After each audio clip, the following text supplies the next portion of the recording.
It's week 5 of the bet. Time for our very first monthly check-in. I've been really excited to do this episode, honestly.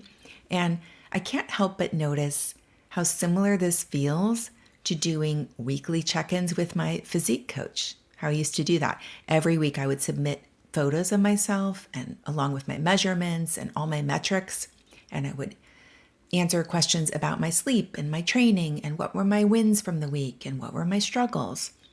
And it's kind of like that.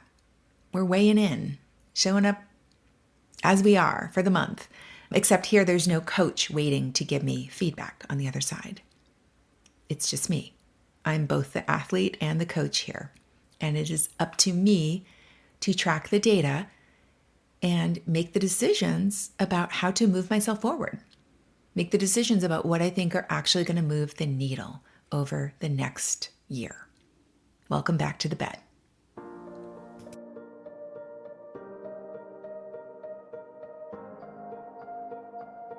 Every journey starts with a choice, and mine is a bet. For 1 year, I'm gambling on energy over strategy. No more forcing and no pushing. Just the courage to show up and see what happens when reality becomes my playground. This isn't a podcast. It's a real-time experiment in the lab of my life. Welcome to the bet.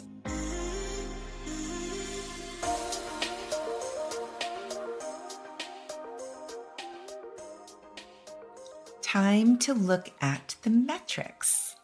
Let's start with this podcast. So in the month of September, the bet has a total of 49 downloads across 9 episodes, which averages out to about 4 downloads per episode in the first 30 days. So we have lots of room for improvement. And yes, I'm laughing as I say that. I do always think about this in terms of being a scientist, right? If we want to show growth, if we want to show improvement, there is no better place to start than at the bottom because we've got nowhere to go but up. And I'm not really surprised about this number, honestly, because I haven't really told anyone about this. It's not like I'm hiding it, but I haven't made a point to share it at all.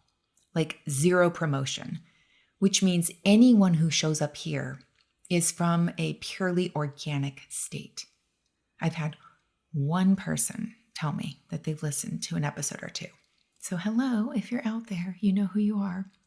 And overall, I would say I'm spending about 2 to 3 hours a week between recording, editing, and posting, which is pretty manageable. Okay, let's turn to Instagram. Instagram is working.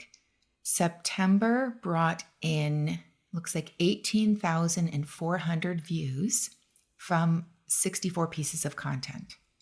I did, 30 daily posts, and the rest of the content came, I guess, from stories because I didn't do any reels in September. And according to my Instagram report here, everything is trending up. My views are up, my interactions are up, and I've got 37 new followers in the month of September. I don't know how many people left my account. So my September experiment of keeping it dead simple has paid off. I've spent no more than 5 minutes each morning to screenshot a thought from my notes app and post it. No design, no templates, no overthinking. Well, until last week when I did catch myself starting to edit and rethink captions again. But we talked about that in the last episode. Okay, on to my Substack. Substack has surprised me. This was a completely brand new territory for me. With my very first article ever going up in September. I didn't have a plan to do this. Something just pinged inside of me to share it there, and off I went. So we're off to the races on Substack, although there's still a lot of room to grow. So far, I have 16 subscribers, and my 3 articles have yielded, where did I write that down? 337 views. So I'm currently doing 1 article per week, which is taking me anywhere between 60 and 90 minutes to write, I would say. but I'm loving it. I love having space to go deeper than Instagram allows. And this, to me, feels like a better fit than LinkedIn, which I briefly dabbled in earlier this year. Substack feels different. Feels like I have my own column in a journal and I'm getting to share my perspectives with anyone who wants to read it. It's a really nice twist to September. And it feels more like a hobby than part of my business because I really wasn't expecting to enjoy long form writing this much. Okay, let's switch over to my email list. My email list took a little hit. I lost 6 subscribers when I sent out the link for my new human design deep dive offering that I'm planning to launch later this month. And I have never had that happen before. I don't think I've ever had more than 1 or 2 people unsubscribe from a particular email.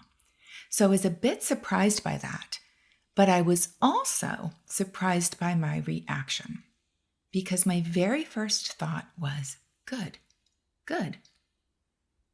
I'm glad that you know what you do not want. I'm really happy because I want people to know whether or not they want to be here. And if mentioning human design or if putting an offer out in front of somebody that I'm so excited to share makes you unsubscribe, then we're probably not a match. And this also tells me that my messaging is getting clearer about who I am and what I am compatible with. And in telling you these numbers, it seems kind of silly to say all this because I know so many people with huge email lists and they would laugh at losing 6 subscribers. That's nothing. But my email list has never had rapid growth. It has been a very slow, very deliberate, very intentional kind of list building. It's one of those things I have been trying to expand, and I feel like I haven't cracked the code here yet. So I am very interested to see a year from now where that email list stands. Then there's Memo. Oh, Memo, we'll talk about you more in a minute. 0 new subscribers and 1 cancellation.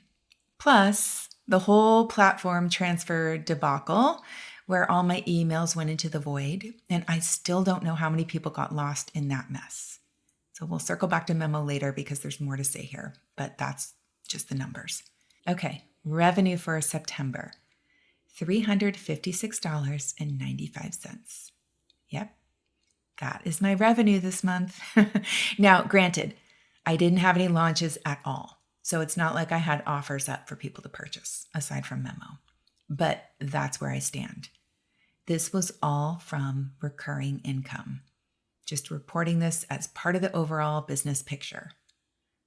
Actually, I'm going to stop myself right here. I'm going to stop myself from glossing over this because I feel like I need to touch base with you on something here. That revenue number, $356.95, I actually have been debating whether to share that with you for the past 2 days.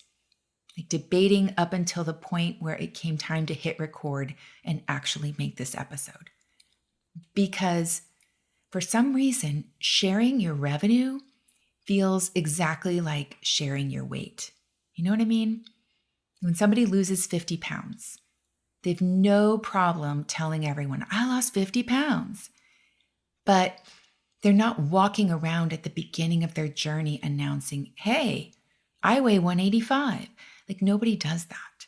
So as I'm sitting here telling you my September revenue, part of my brain is screaming to explain it, to tell you about the months when I've made way more than that, or to justify why it's so low, or to add a bunch of disclaimers about how this is just maintenance income, no launches, no promotions, blah, blah, blah, blah, blah. But you know what? This is the starting weight. It's the starting weight. This is the starting revenue. When you change course in your business, this is what it actually looks like when you're not actively selling anything and you start experimenting with a new way of being. This is what it looks like when you're in between things when you're figuring out what wants to emerge. And I don't know anyone else who is putting their actual monthly numbers out there, especially not when they're this low. Everyone else is sharing their best months, their six-figure launches, their record-breaking promotions. But these kind of moments stay hidden. People keep them hidden until they have some breakthrough to attach it to. Then they're all about sharing it. But I'm here to build this differently. So there it is, $356.95. Going to say it, even though it feels like I'm stepping on a giant ass scale out in public. But ultimately, I want this documented because that's what this experiment is all about. Okay, big breath. Let's move on to other kinds of numbers. Let's talk about time. My total time investment for all my content creation, including the Bet, Instagram, Substack, Memo, maintenance of my web pages, I would say is averaging 6 to 8 hours a week, which is not nothing, but it is manageable. However, I have to keep in mind that I'm not launching anything right now, and I'm also not running a program right now. And that time doesn't include the time I spend in planning mode each week, which is easily another 3 to 4 hours minimum. So if I look at just the weekly mechanics of keeping this business running right where it is, we are at 9 to 12 hours a week, which is outside of my full-time job. So as I said, it is doable. What I'm finding is not doable is the mental energy I'm spending waffling about the future of Memo. I've been in this mental loop over what to do with Memo for several weeks now. And this indecision is creating the problem. The energy around it is confused, and confused energy doesn't grow anything. This push-pull that I have going on with Memo has honestly been there since day one. When Memo started, my initial instinct was to make it a public podcast. But I didn't want to commit to more than a year because I didn't know if I was going to actually like it and enjoy it. I didn't know if it was going to be able to sustain it. I didn't know if people were going to want it. So I made it into one of my experiments so that I didn't have to obligate myself to it forever. I committed to just 1 year. It's one of my 1 year bet on myself situations, just like this. And now it's been well over a year. February will mark 2 years since the first episode dropped, and I still don't know what Memo really wants to be. The options keep swirling. Do I make it a standalone one-time investment? Do I take it public as a regular podcast like I originally considered?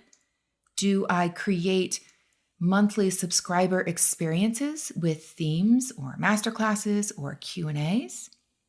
Every option I come up with feels both right and wrong. That's why I'm meeting with one of my business coaches on Tuesday. Not to have her tell me what to do, but to help me work through this waffle state.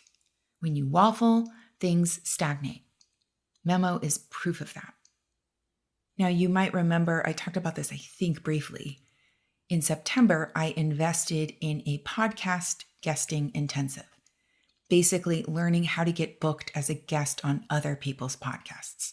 The idea is to reach new audiences by sharing my expertise on shows that already have engaged listeners, instead of trying to build my own audience from scratch.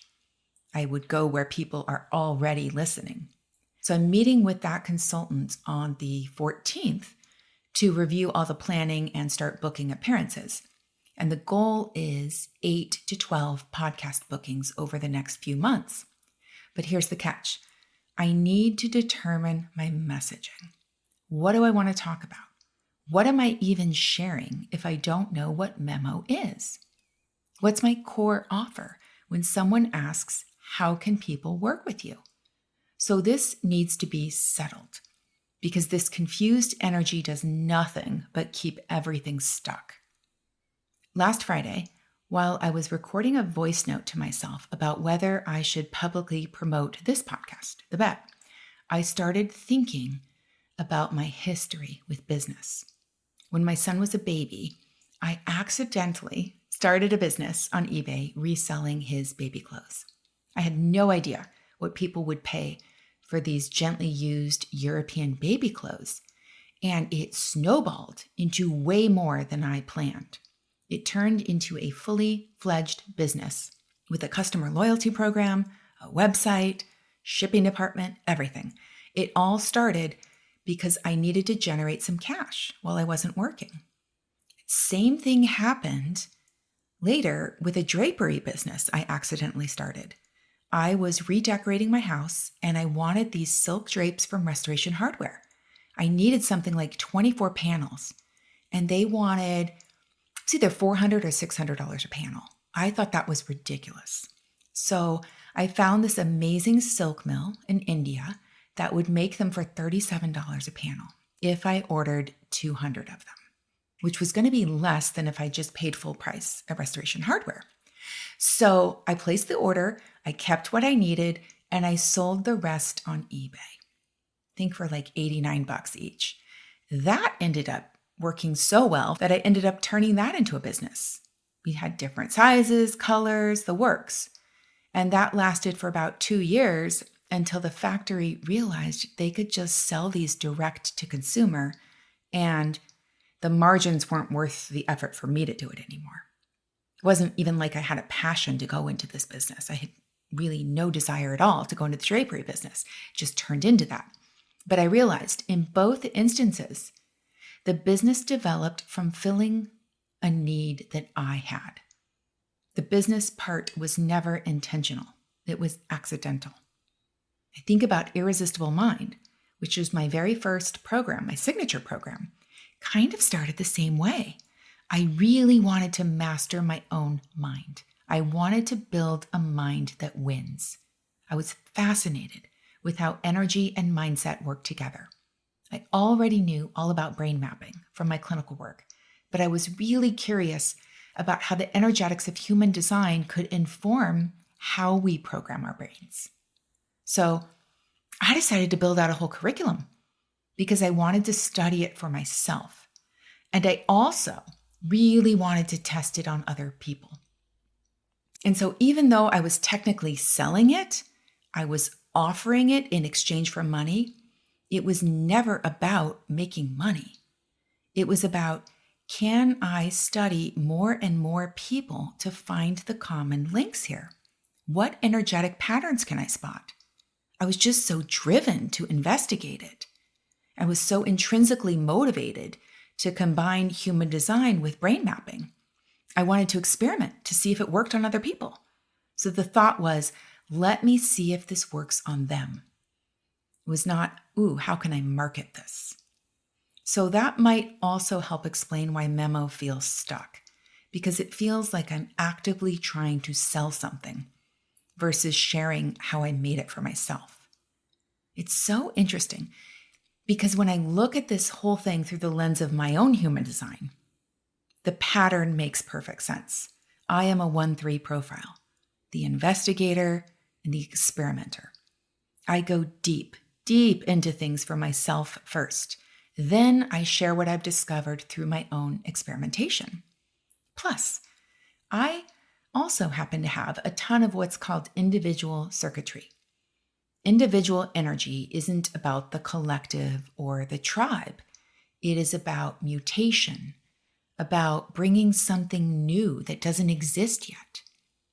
It's about individuals who create from their own unique perspective, their own timing. So we're not here to meet an existing demand. We're here to create things that don't exist yet, things people don't even know they need. So, of course, my successful businesses started from my own needs. That's literally how I'm designed to operate, create for myself, experiment with it. And if it works, other people will be naturally drawn to it, not because I marketed it, but because it carries the frequency of authentic individual creation. All of this awareness I'm having is really shifting something, because I'm also seeing now how showing up here every week is creating a lot of energy for me. It is creating a sense of purpose and almost an urgency in my day-to-day mindset. Knowing I have to show up every Tuesday with something real to talk about makes me incredibly intentional about how I am spending my limited time each week. My life is busy. October at the university is packed. November is going to have some breathing room, but October is wall to wall, just like September. And knowing I have to move myself forward each week so that I can share the progress introduces this really sharp question. Do I want to spend my time running programs or creating material? And can I build a business model that actually supports my particular energy? So this Tuesday's meeting with my coach is not going to be just about memo. It's going to be about re-envisioning all my offers, including Stand and Irresistible Mind, for my current lifestyle. How should those be structured now? What actually works with the time and energy I have available? We have been told that successful businesses focus on one thing, and you make it repeatable. Boring is good. Boring is scalable. Boring is profitable. I've been trying to follow that advice with Memo, but Memo is not expanding. So now I'm questioning, do I stick with Memo for this upcoming podcast tour I'm planning?